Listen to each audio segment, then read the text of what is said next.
Constable തള്ളിക്കോളൂ. ഇനിയുള്ള കാര്യം നിങ്ങളോട് പറയാനുള്ളതാണ്. ക്ഷമയോടെ നിങ്ങൾ കേൾക്കണമെന്നാണ് എനിക്ക് അഭ്യർത്ഥിക്കാനുള്ളത്. ക്യാമ്പിലുള്ളവർക്ക് വസ്ത്രം വാങ്ങിച്ചതിന് 11 കോടി,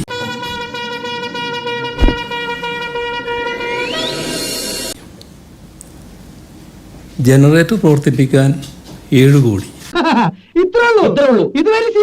പാലത്തിനടിയിലെ കല്ല് നിരത്തിയതിന് 1 കോടി.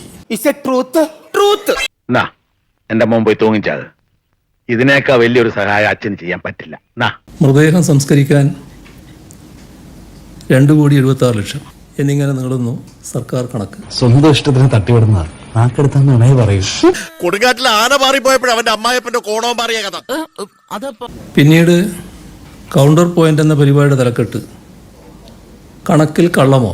അല്ലെങ്കിലും പണക്കാരെയും ഫേമസ് ആയവരെയും ബഹുമാനിക്കാൻ ഈ മലയാളി കിഴങ്ങന്മാർക്ക് അറിയില്ലല്ലോ. ഇത് ഒരു ചാനൽ മാത്രം തുറന്നുവിട്ട കണക്കുകൾ.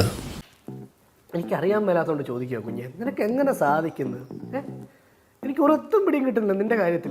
മറ്റൊരു ചാനലിൻ്റെ തലക്കെട്ടുകൾ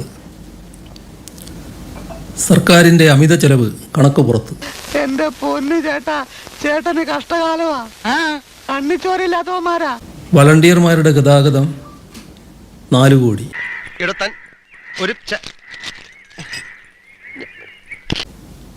ഭക്ഷണ ചെലവ് 10 കോടി.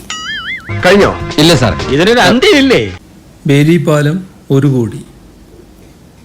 ഇങ്ങനെ അത് പോവുക.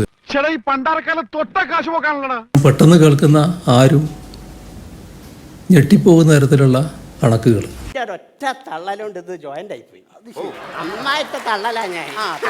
വയനാടിന്റെ പേരിൽ കൊള്ള എന്ന് മറ്റൊരു കൂട്ടര് വിധി എഴുതി.